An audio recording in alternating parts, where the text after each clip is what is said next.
Welcome back, everybody, to Uncensored CMO. Now, in this episode, we're talking about whiskey. And no ordinary whiskey. We're talking about the Woodsman, one of the most successful blended whiskies of the last few years. Now, they've got one of the top performing campaigns on the System 1 database. So I want to catch up with the Chief Creative Officer of Mr. President, who came up with the campaign, and the Marketing Director at Whyte and Mackay, Janice, to find out more about the campaign and, importantly, how it delivered really substantial results for the brand. This is a great episode. I know you'll enjoy it. Here it is.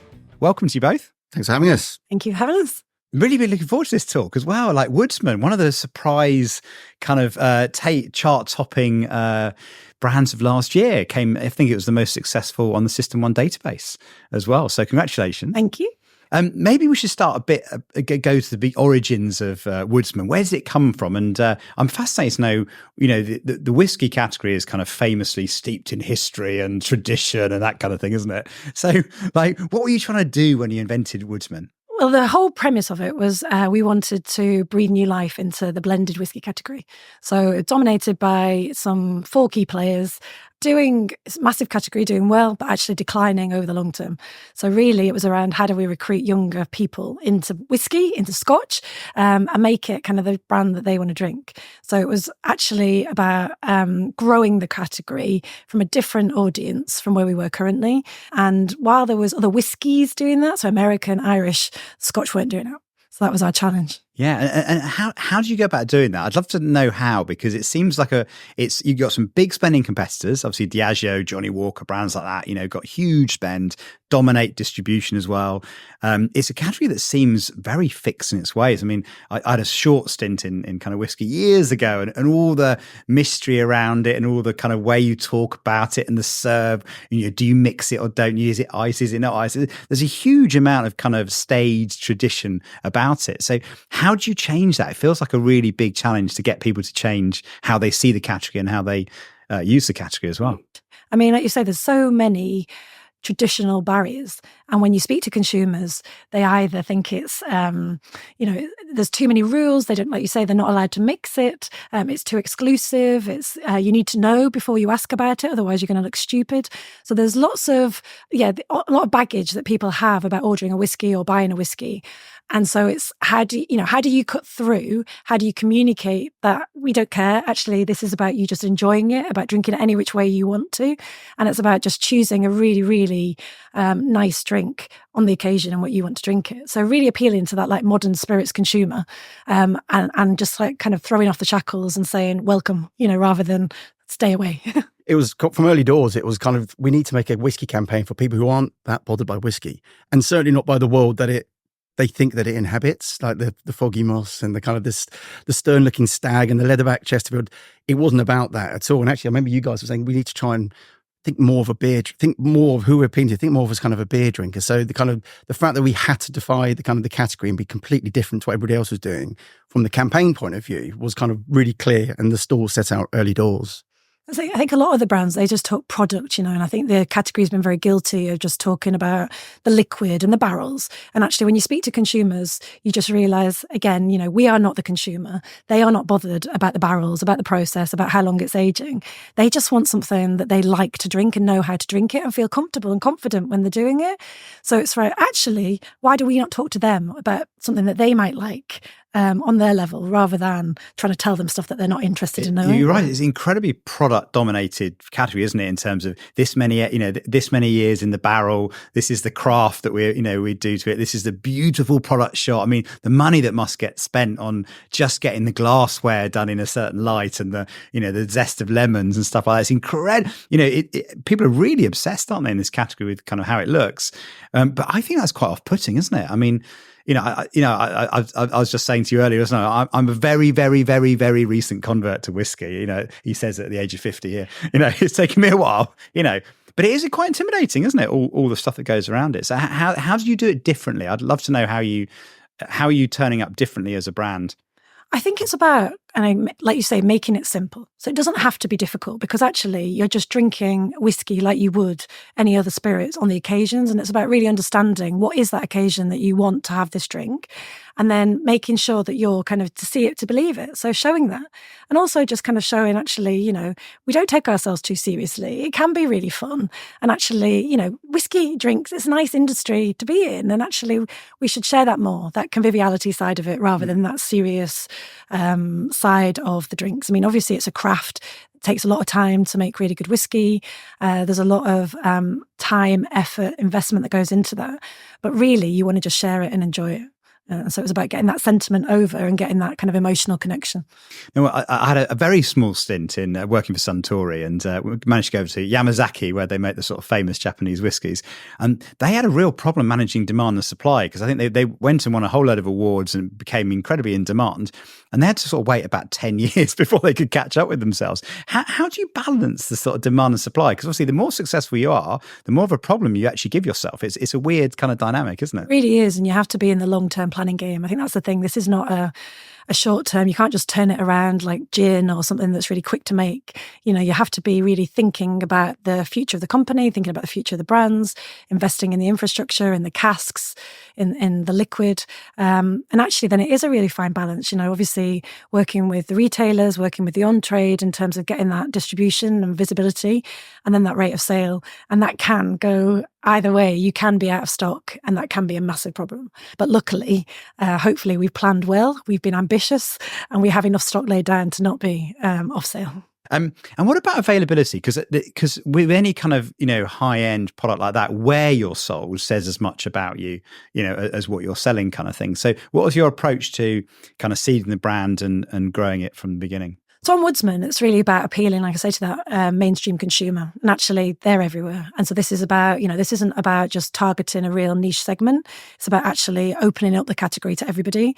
So actually, it's all about kind of the mainstream retailers, mainstream on-trade, Amazon, e-commerce. So it's actually about how much distribution can we get, and can we be in all the places that our consumer is.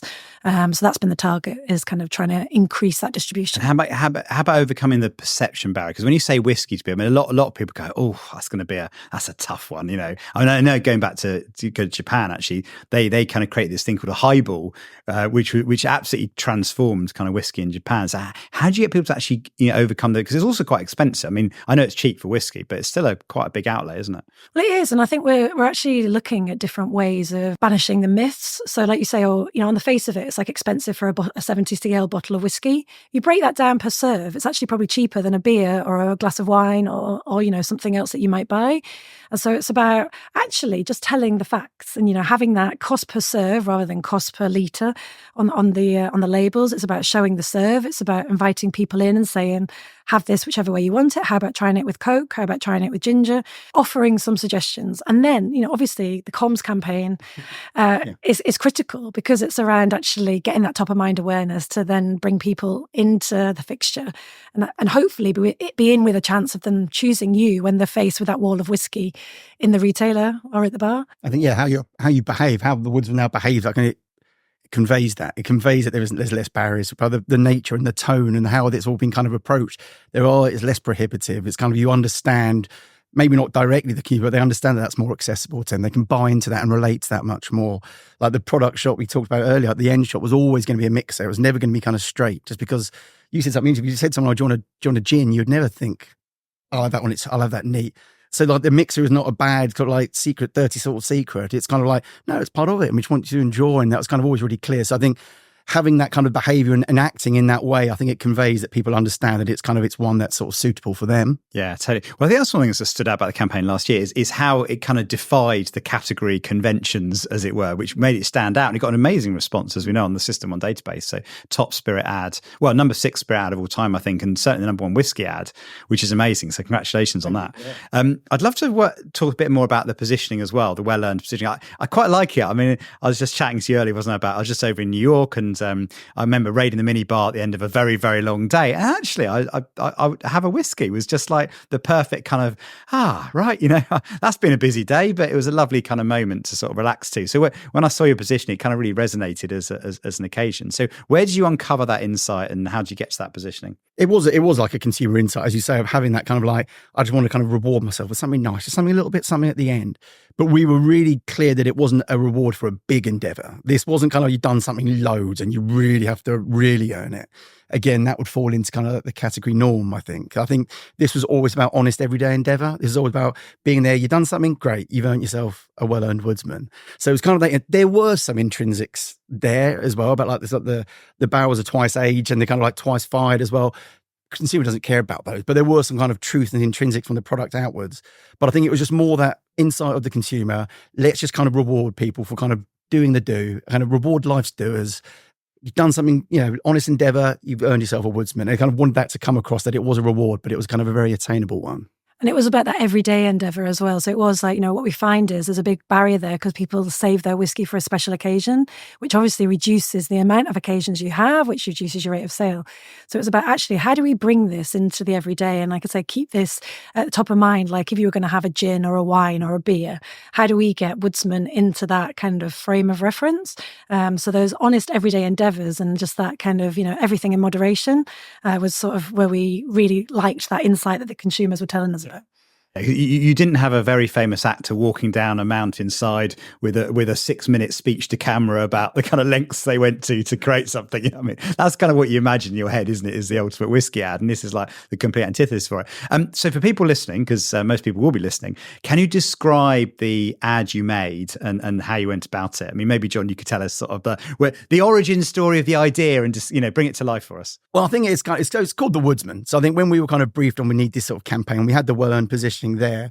How do we kind of bring this to life? And I think the name itself has got a character. It feels like there should be a character attached to the brand. Maybe not a physical one, but it certainly needed a voice, needed a personality. If it's ending with the Woodsman, you need to the brand needs to adopt something. We had this, I would be lying if everyone presented ideas. There wasn't lumberjacks in some of the stuff that we kind of came back with. There was different forestry and woods. And we kind of tried lots of different things. But when the team sort of came back with beavers, let's have some beavers. Let's have beavers as our heroes of the ad. It's one of those ones where you hear it, you're like, I love it. I don't know why yet, but I love it. That feels like that's the right one. They kind of the way they kind of sold it was, it just felt right, because when you do start, I think when the consumer sees it, they just like it. They love it. It's a tale of 3 Beaver brothers. Oh, they might not be brothers, but let's say they are, kind of just working hard, doing their do, working in the forest as beavers do. It's called beavering away for a reason. And all they're doing is they're working hard together, building something, which results to be a kind of a jacuzzi at the end. And they just sit back and reward each other with a Woodsman at the end of it. And I think it's fun, it's enjoyable, it's really relatable. But I think when you start to pick it away that it's the Woodsman, beavers bloody love wood. I mean, they really famously love wood. It kind of, it all just kind of makes sense. And I think given that they're kind of these characters, I think people, friends, potential drinkers can associate with them more, because you're not pretending to project my life on me as I am now. That's impossible to do, I think. So I think that's how it kind of came about. And then presenting it to you guys, it was the one that immediately kind of stuck out and resonated, and you kind of gravitated towards. Now, I'm feeling for Janice at this point, because I can hear your pitch quite clearly, but I have my limited experience of traditional spirit businesses. This is quite a challenge to the normal way of doing things. How did it go down back at base? It was interesting. So the brief was very much like, please do something different. We need to stand out. We don't have the resources to go big. Like you say, we've got some big competition out there who have got big media budgets, and we don't have that. And we had this positioning. We'd done kind of well-earned. We'd done bits and pieces on radio before, but we hadn't had that emotional campaign or that kind of centre of gravity. And we needed something that could go across multiple channels. So we knew it was a tough brief. And then coming back, I think, I can't remember whether it was the first or the second route that Mr. President kind of presented to us. I could not see past it. It was after you've got that in your head, everything else just, you're actually thinking, what were those other routes? Like it just seemed like it was memorable. You knew you'd seen something different. It really fitted with actually the brand truths. So, the fact that, it's Scottish, these are animals that work with wood. They are kind of craftsmen.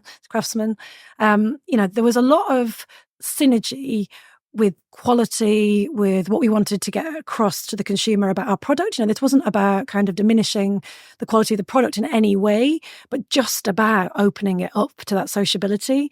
And it really, really did that. So I think, straight up from the bat, it was like, actually, I really, really like it. And actually, I want to present this internally because we've never seen anything like this in any kind of pictures before. And the reaction? The instant reaction from my sales team, from my marketing colleagues was, we love it. They were all kind of quite shocked. But then there was that kind of wry smile that sort of, actually, this could be really good. It's very different. It's really outside of the comfort zone, let's say, from probably what Whyte and Mackay have presented on our brands before. I don't think we probably could have done it on any of our other brands, if I'm honest, because, obviously they come with history and with certain kind of expectations as well. So we felt a bit freer on Woodsman as a relatively new brand to be able to do something different.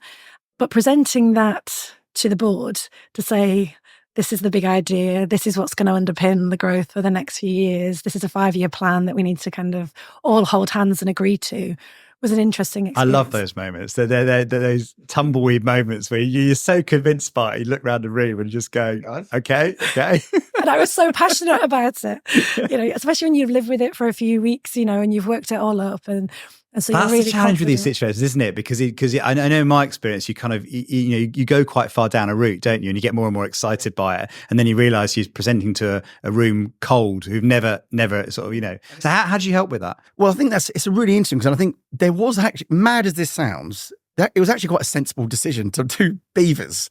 We do actually have the rationale to kind of back it up, as I just said, about they're kind of indigenous to kind of Scotland, live in the woods, work really hard. It's called beavering wave kind of for a reason. And then, so it was kind of, there is all this logic. And when we presented it to you guys, we made a conscious decision as an agency to hold that back, like present the idea, because that's how the public will see it, but then arm you guys with the thinking, with the rationale, with the strategy, so that there's a bit of rigor that's gone into it. So that when we sent you into that room cold to present to these peoples, it'd be like, still you think, but we have this sort of to back it up. So we were really confident that it was exactly the right thing to do. It was kind of, yes, it was different, but again, that was the right thing to do. There's 0 point, particularly with the spend that we had there. There was 0 point just going into it and being mistaken for someone else, or worse, not being noticed at all. So everybody said we needed to be distinctive. We needed to be kind of memorable. We knew with Barry and his Beavers, we then had an asset which we were going to be able to use. And an asset beyond just something you just slap on things. It actually, as you said, it stood for the brand values. It's a beaver for a reason. And it's kind of, yes, there will be times where it is just a beaver and that makes it recognizable and undoubtedly Woodsman. But it also allows us, the brand, to sort of take on the other behaviors of it being well earned and kind of have activations way beyond telly and alike. So who chose Barry then? Was there like a short list of names you came up with? That was the creative team. I think it was just pure alliteration came to play there. The other two, the director on the shoot named them after his mum and dad. I've forgotten what they're called now. Was one Graham? Graham and Gertrude, I'm going to say. Let's just say it's Gertrude, and he'll tell me that was wrong.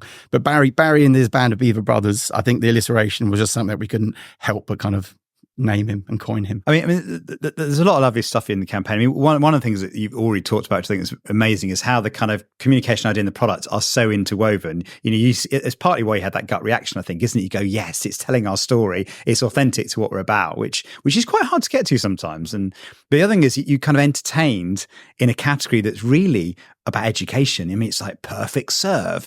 Here's the history of, the barrels made in 1870 or whatever, and you went in a completely different direction, which is entertained. But we know, of course, from marketing science that entertaining people is the way to kind of win them over and, be remembered, which is fantastic. Let's talk a bit more about Barry though, because you kind of created a brand character. How important is it to have a sort of a character? Because they're not that popular, and particularly not in the kind of whiskey category. No, and I think we're a very regulated industry. We have to be really, really careful in terms of the characters, the comms platforms we put across, and as Jon already said, like even trying to use people is always really difficult because it evokes reactions sometimes that you're not really intending. So I think we were very aware that using a character wasn't going to be the smoothest ride, And we weren't doing it just as a badge. We were doing it because actually it did really fit with the strategy and with all the insight and with what consumers were telling us. So it sort of felt like it did all come together, and it wasn't just a token exercise. It was something that could have longevity, that could really fit with the brand, and that we could really see working across all those channels. And it was never the brief, was it? To be fair, it was never we need our character. We need our thing. It was never that. And from you guys to us and from me and to the teams, it was never that. And I think that could be a trap that I think brands could fall into. It was like, right, we need our character. Find a character, any character, that'll do. It works on one level, like, yeah, there's a consistency. But I think, as I touched on earlier, it's got to stand for the values of it, and it's got to personify what the brand's all about beyond just visual recognition. So now that we've got him, I think, it's absolutely about getting more people to see him in more places and kind of all of those things. But it's him to be at the front and alongside the Woodsman, genuinely going out there rewarding our drinkers' honest everyday endeavour, knowing that he stands for that because he's a beaver, and that's what they do. They beaver away. So really interesting thing about like using a character rather than an actual person, because when you show like celebrities, you're sort of portraying who you think your audience is or who you're targeting. The genius thing about characters is, though, you kind of appeal to everybody, don't you? 100%. And the narrative is very, very simple in the film. It's three friends helping each other out, doing stuff throughout the day, giving each other a hand, going about their business, finishing doing the do as they've done. And then they build a jacuzzi, they sit back and they reward themselves. I'd say that conviviality was really important to this drink as well. It's a social drink. So yes, people understood that it was what the occasion was, that it wasn't much of an occasion. It was just a reward for honest endeavour. But they could also see themselves in their sort of friendship groups. And there were some funny things and some lovely little details we had with the director, whereby we looked at our friendship groups and who is it is. And there was one that was slightly more portly than the others and one that was slightly more good looking than the other. So there was a dynamic that we kind of created in the treatment of these beavers that kind of then started to bring that through. But as you say, people just liked what they did and understood what that meant for them, rather than us trying to shine a mirror back at them and saying, this is you, this is. Now, the other surprising thing I found about this is it's a funny ad.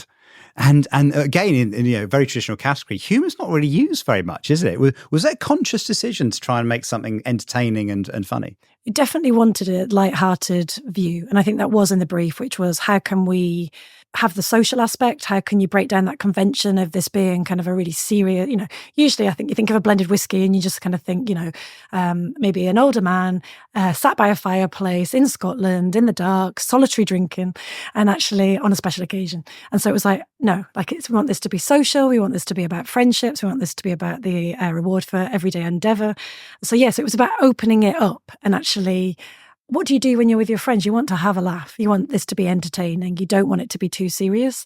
So again, even though it probably wasn't so explicit and you don't really want to use humour because it's obviously can be quite divisive, we liked the fact that Barry brought a little bit of lightheartedness to this.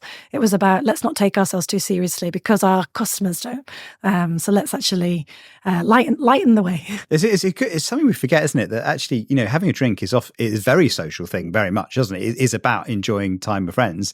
And whiskey can sometimes be portrayed in slightly sort of sat alone in the library, kind of feel to it. So you kind of conveyed that, that social bit of it. Yeah, and it's not laugh out loud. There's no there's a kind of a slight reveal at the end of the kind of thing. It's endearing and entertaining throughout. And I think that also gives it the longevity. It's kind of like the rug pull gags are brilliant. And I love those ads, but they don't necessarily have the longevity. And that's something we're really keen with this film, that it lives on and we build this character moving forwards.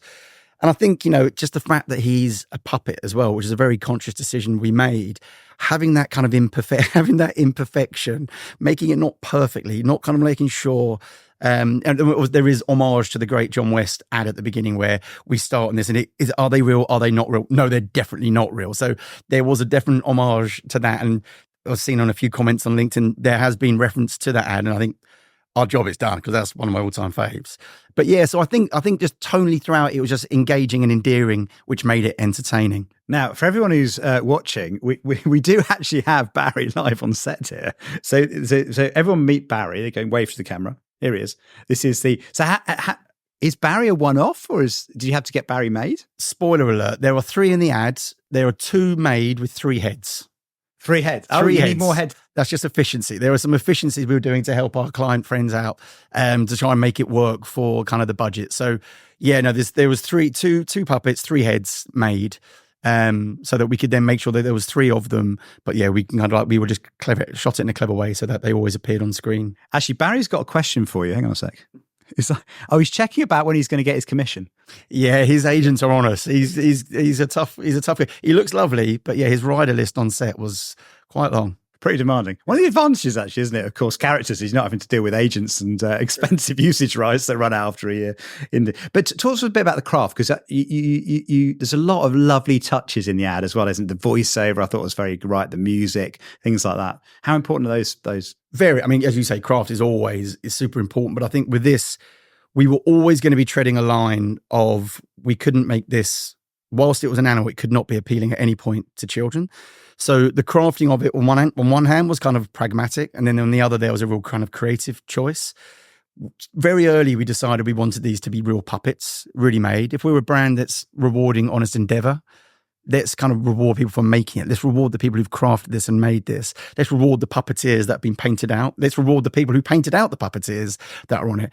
And I think that was kind of really, really key. And I think we didn't want it to look too perfect because we didn't want it to appeal to kids, but also the way it moves and having that it's got a humanity, even though it's a beaver, it's got that humanity to it because you understand that it's being moved by a human. I think that makes it more engaging, that makes it more endearing. And I think every single bit of this whole process, this ad, we had to be really, really careful that it wasn't too overly saturated. The colours had to be kind of muted. In the grey, that had to be sort of done. Arthur Smith, the voiceover, kind of like the gruffness of that was really, really important. The kind of the music being like a real kind of like bluegrass, kind of like spit and sawdust, kind of like, that was all kind of a conscious decision. We had mad meetings in Mr. P about how bucked should his teeth be? How matted should his fur be? How gnarly should these guys be? Because we wanted them to be lovable and kind of endearing, but they couldn't be cute. At any point could this ad be seen to be appealing to kids. So all these kind of things that we had to kind of walk a tightrope for, as I say, partly for legal reasons, partly it's kind of added to it and kind of the craft as well. But they're all conscious decisions. Does this stuff, how do you sign that off then from a client point of view to make sure you're on the right side of the regulations? We were getting lots of advice. So we were following kind of a lot of the legislation from the ASA and all the guidance. Code as well, Portman Code. Yeah. The team at Mr. P were being really diligent about dealing with kind of clear class right from the off. So we were very aware of the kind of parameters that we had to work within. And we just made sure that we were really considering every angle. It wasn't in our interest to sort of do anything else because, again, we were on tight budgets. We didn't have loads of leeway. So we had to get this right from we went to shoot, didn't we? So, But there is no definitive when you speak to these lawyers and the clear cast. There is no, you can definitely do that. You can't. It's with our recommendation that you may consider it. So we've all come away, I think, with minor diplomas in legal and kind of like, because they would say, we suggest that, for example, there's the lyrics in the song that are playing there. There's part of our language that goes along with this, like, don't dilly dally do, and don't, a doer doesn't dither, and do what those that do when they're done doing. We wanted this language, a real sticky language to stick. So we wanted this kind of like, don't dilly dally do and don't dilly dally to run throughout. But it came back from Clearcast as like, yeah, sorry, no lyrics. That's going to be appealing to kids. So you're like, on one hand, and this is credit to the client, they could be like, do you know what, guys, good effort. We're already kind of like on an edge. Let's just cut the lyrics. But I think we went away, huddled, grouped together. Why is it? Why is it that per se, like for us, it's just a song that overlays the kind of the action. But there was a scene of one of the beavers with a banjo playing the music. So when we start to really think and kind of put on a different hats and be like, I suppose if a beaver is playing the banjo and that's part of the music, someone could assume that they're also the voices and the kind of the vocals to it as well. So then we kind of took that scene out and it worked and it kind of flew.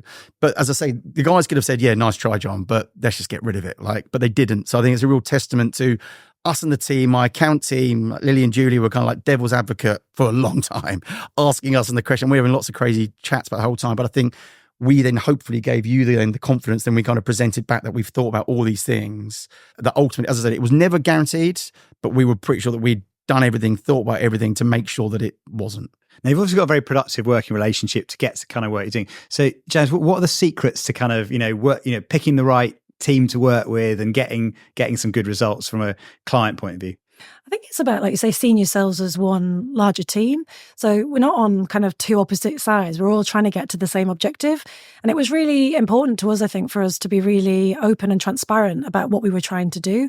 Because then that, hopefully gives these guys the sense of, they know exactly what we're looking for. That gives them the confidence to push the boundaries a little bit. We stick to our side of the bargain, which is we've asked you to do this. So now let's actually put, let's stay true to that and be brave enough to kind of say, do you know what? Like, you've come back, you've given us an idea that stands out. Now we all believe it in our gut that this is the right thing to do. So we're going to be the champions of that. So like Jon said, like, there was loads of hard work. Like, the teams did a brilliant job, and it was back and forth. Like, I suppose no road is ever that smooth or that straight, to get really, really good work. But there was always that partnership. There's always that sort of will to make it work. And it wasn't ever at any point the kind of sense of, right, we're ready to give up here. It was like, we all believe this can do this and we can do this, So I think having that kind of plan and all being really, really committed to seeing it through, it really helps. So there's a lot of trust, a lot of partnership. And I think just working as one team and kind of not, like I say, working together, really, that collaboration is really important. Absolutely. It wouldn't happen. It just wouldn't have happened that way. As I say, it just would have been diluted to be nowhere near as good as it was now, or it would have just been parked and we would have gone back to one of those lumberjack ones, which would have been a shame for everyone. I did like your point about, well, it is what you asked for, right? You were asking to break category convention and do something different and appeal to everybody. So you got what you ordered, as I say. Let's talk about the results as well. So you smashed the System 1 test. Congratulations. How important is it to have the sort of data to back up the decision, to get everyone on side? Oh, I mean, for us, the results are everything. I mean, we need to deliver commercially in order for this to kind of continue to get the investment. So this was a bit of a risk for us. It was kind of one of our newer brands. There's always other brands you can spend your money on. And so it's, trying to get that share of voice internally is always really hard. What worked really, really well is our buyers, the retailers, they loved it. So it really gave us something to talk to them about. They were very excited by it. It gave us kind of, we could take in, obviously, the ads, we could take in the puppets, we could really immerse them in sort of what we were trying to do. And so actually the sales results that came through really, really started to make a difference really quickly. So I know we talk like the long and the short, but actually when you have a really good campaign, I think we're all very confident in saying you will see instant results as well as then hopefully, kind of that continual growth as we go through the long term. So recruitment wise, if you look at the blended whiskey category, this brand is now the only brand to be recruiting new consumers in. So it's actually kind of the category itself is relatively flat, but Woodsman's now up 35% in value. I think we've recruited in 142% growth in terms of new customers. There's huge amounts of people who are discovering our brand because of this campaign. And I think if you put all the different elements together, you can just see it building and building, and that momentum kind of. And growing. Retailers love that, don't they? Because then you've got a very clearly defined role in the category. You're growing the overall, pie for the retailers. That's really, really powerful. And you also touched on something I think that's not always understood is the importance that campaigns have in the buying relationship with your customers, because they're looking for evidence that you're supporting the brand, you've got something exciting coming. And if they get behind the brand in store, then everything else works. People won't just see it, they'll also be able to buy it as well. Definitely. We've very much started to work on this whole philosophy of you can't just launch a product, you have to launch and love it. And like you said, the buyer's expectation is that you are going to be driving your brand and making sure that you are driving their category. And I think it's about understanding exactly what they need to get out of it for them. If their category isn't growing and your brands aren't helping that, then they are going to delist you. And the big guys are the only ones that are going to survive. But we're giving them every reason to keep us in, give us more shelf space, give us the right shelf space. And that all helps because it's like in any of the marketing theory, it's all well and good having mental availability. If you haven't got the physical availability, you're not going to be able to be bought. So the two have to go hand in hand. We're very good at physical, and I'm glad to say with this campaign, we've actually got a lot better at the mental availability as well. So. Yeah, two things work hand in hand. We sometimes think about them doing different things, but actually they complement each other a lot. In fact, my colleague Orlando sort of slightly rebranded long and the short of it to talk about the short and the lasting, is that when you do campaigns like this, they're lasting effects. That it's not like you have to wait till some sort of moment and a year down the line for it all to take effect. It begins today, if it's good, of course. It begins then and it builds over time. And what we also see from the System 1 database as well is that the more good ideas are repeated and refreshed, they just get better and better every time because familiarity breeds contentment rather than contempt is the phrase we often use, kind of thing. So just touch on the results again. So what has it done in terms of, because I believe the 12 weeks after you launched were pretty spectacular. Yeah, they were huge. I mean, we weren't even in the top 10 of brands. Now we're kind of just top 10 blended, and there's some really big brands in there. We can see the trajectory carrying on. So I think our objective was we wanted to be about 20% up. And like I say, we've smashed that, and we're sort of over 35% up. We are on track to deliver our 5-year plan. So the investment's there. And I think one of the things we wanted to do with this was to prove, like with any new brand, it's like, actually, do we understand the consumer? Can we appeal to the consumer? And can we, in a way, understand the growth drivers that allow us to take this brand beyond the UK? So at the moment, very much the focus of the campaign and our growth plan was UK centric, but our hope is that we will be able to take that into other markets kind of in the future. And so we're enjoying the journey and seeing that growth, and just even like that demographic of the people coming into the category. So as we've talked about before, like whiskey is quite a category dominated by an older age group, whereas now I'd say 50% of our Woodsman drinkers are under 50, which for normal blends, that's around about like 10%. So, it's hugely different. So again, when we're talking to the buyers, when we're talking to those who are in charge of the category, we've got so many compelling facts to share with them that it's actually really, the commercial argument is there as well as the consumer one. So it's working well.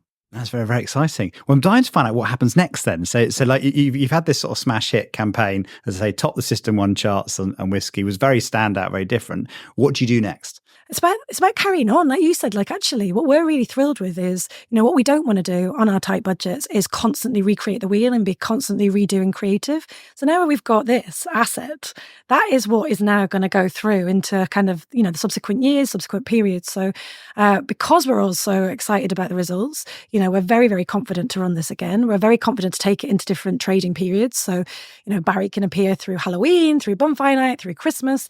There's so much that we can tailor to the different social events. And now it's all just about how do we amplify and kind of put more money into kind of the media than actually going back to the drawing board and starting again. So it's about more, and like you say, breeding that sense of familiarity and that recognition of the campaign and of the brand to hopefully catapult it. It's music to my ears. It's amazing. It's probably the thing we tell our customers is more than anyone else is you take sort of Audi with Kevin the Carrot, who'd have thought, right? A little humble carrot would end up dominating Christmas, but every year it gets better, and Kevin pops up all over the place, social media, in store, as a toy, and in the press, and it's amazing. It just the return on that every year just gets more and more impressive. So that's definitely the way to go. Super exciting. Well, look, thank you so much. It's quite a story and quite impressive, and presumably you've done this on much more modest budgets, I'm assuming. In terms of your company, talk about not being in the top 10, you've got some pretty big competition. And spectacular, really. Yes, is the answer we have. But it's kind of, as I say, it's when you got really good team, really clear brief, really great audience insight, and that confidence and partnership, you can do it. You don't need to throw money at it. No, it's efficiently like using your spend in a way that's going to make an impact. And I think, again, that was in the brief, which was we need a campaign that will cut through because we don't have enough money to really kind of, have a creative that is quite wallpaper. It was like, how do you stand out so that actually every view that you get is remembered? It's a very good point, isn't it? I mean, we do a lot of modelling for people, and it's like, you can either spend your way to market share, and it's fairly predictable kind of pattern there, or if you can't spend your way, you have to out creative, and we know the kind of balance in terms of results is it's half the creative and half the media plan. And if you haven't got the media, you've got to go absolutely make the creative stand out, which I think you've done really well. Yeah. Brilliant. Thank you both. It's been a real joy to talk to you. Thanks for having us. I was going to say, and big thanks to Barry. He's going to be a busy boy, I reckon, based on what you've just said, and the band of Beaver brothers as well. Thank you very much. Will the banjo make an appearance? We shall see. We'll have to speak to Clearcast. I was going to say. It's there in the cutting room floor. We'll see. That'll be the after 9 p.m. watershed or something. Right, exactly. Definitely. Brilliant. There you go. We heard it here first. Cheers. Great. Thank you both. Cheers. Thank you. Amazing. Thank you very much for listening or watching Uncensored CMO. I hope you enjoyed that. If you did, please do hit the subscribe button wherever you get your podcast. If you're watching, hit subscribe there as well. I'd also love to get a review. Reviews make a big difference on other people discovering the show. So please do leave a review wherever you get your podcast. If you want to contact me, you can do. I'm over on X @UncensoredCMO or on LinkedIn, where I'm under my own name, Jon Evans. Thanks for listening and watching. I'll see you next time.